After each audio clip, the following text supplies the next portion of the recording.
Una mattina mi sono alzato, bella ciao, bella ciao, bella ciao, ciao, ciao. Una mattina mi sono alzato, ho trovato le... Aujourd'hui, les dysfonctionnements sont tels à l'hôpital de La Rochelle que Sud est obligé de travailler en CHSCT pour résoudre des problèmes au sujet desquels on ne devrait pas avoir à intervenir.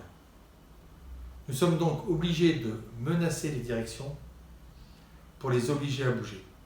Jeudi 22 août, nous avons été interpellés par l'équipe des urgences par rapport à un problème au niveau du réseau d'eau. L'eau qui coulait des robinets était de couleur marron. La seule solution proposée par la direction, c'est de faire couler l'eau. Il n'est pas normal de laisser couler de l'eau dans des canalisations qui servent tous les jours. Le syndicat Sud a demandé à ce que cette eau soit analysée. Nous sommes toujours dans l'attente de ces résultats. Cette situation n'est pas normale. La solution de la direction est choquante, encore plus au vu de l'urgence écologique. Le dimanche 18 août, nous avons été obligés d'intervenir pour le service oncologie. Le service d'oncologie, c'est là où sont hospitalisés les patients qui sont soignés pour des cancers. Depuis plusieurs semaines, les sonnettes d'alarme à disposition des patients dysfonctionnaient. C'est-à-dire qu'il était impossible pour les patients d'appeler en cas d'urgence l'équipe soignante pour une intervention quelconque. La réponse de l'institution a été de demander à l'équipe de laisser les portes des chambres ouvertes, ce qui est une hérésie. Dans ce service particulièrement, les patients ont besoin de calme, notamment les patients en fin de vie, et certaines portes sont obligées d'être fermées pour des raisons sanitaires. Le syndicat Sud est donc intervenu le dimanche 18 août pour obliger la direction à prendre ses responsabilités, y compris en soulageant les collègues de leurs responsabilités professionnelles en cas de problème. 2 jours après, les sonnettes étaient réparées. Quand on sait que ce problème traînait depuis des semaines et que personne ne semblait s'en soucier de manière importante.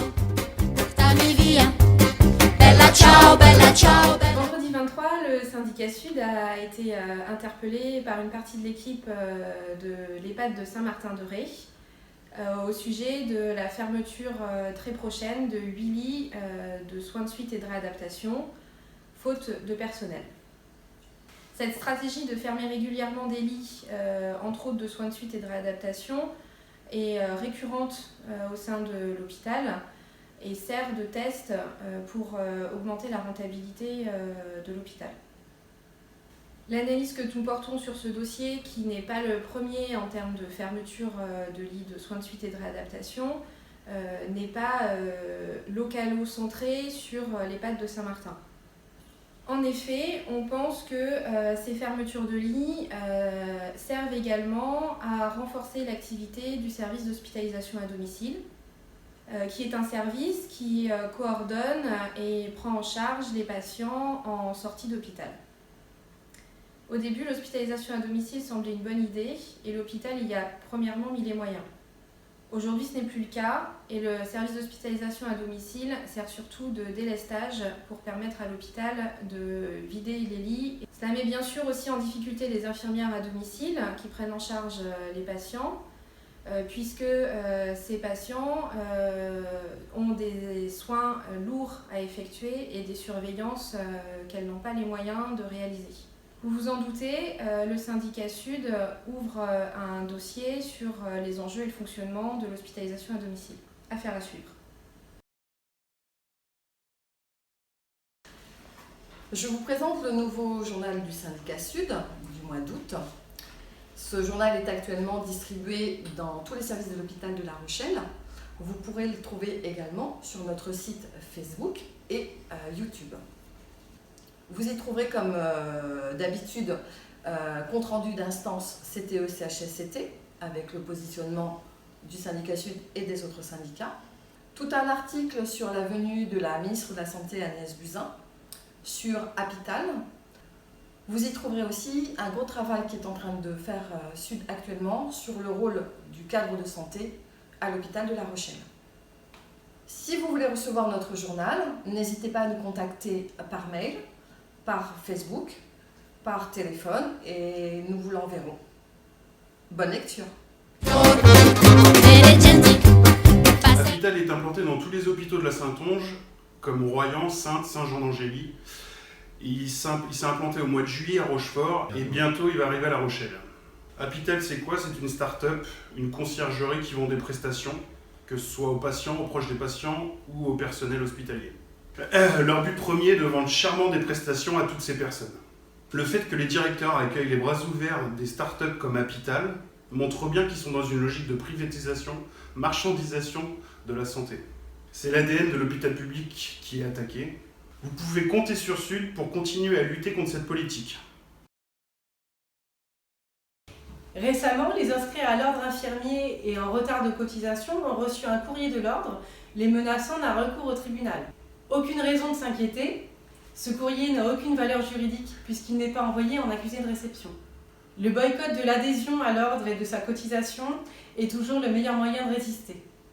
Comme on l'avait annoncé, l'ordre infirmier s'attaque maintenant aux professions aides-soignantes. En effet, l'ordre infirmier vient d'être mandaté par le ministère pour réaliser une enquête sur les pratiques aides-soignantes et auxiliaires de puère. Il est indispensable que toutes les professions s'unissent, puisque c'est une même lutte contre le même fléau. Boycottons tous les ordres, sudistes et vous.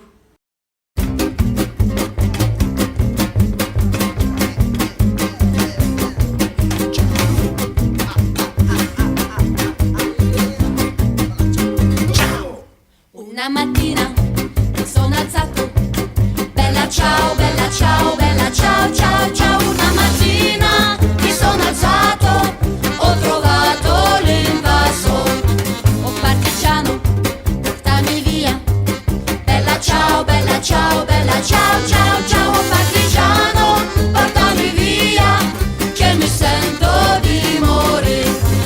E se muoio da partigiano, bella ciao, bella ciao, bella ciao, ciao, ciao. E se muoio da partigiano, tu mi devi seppellire.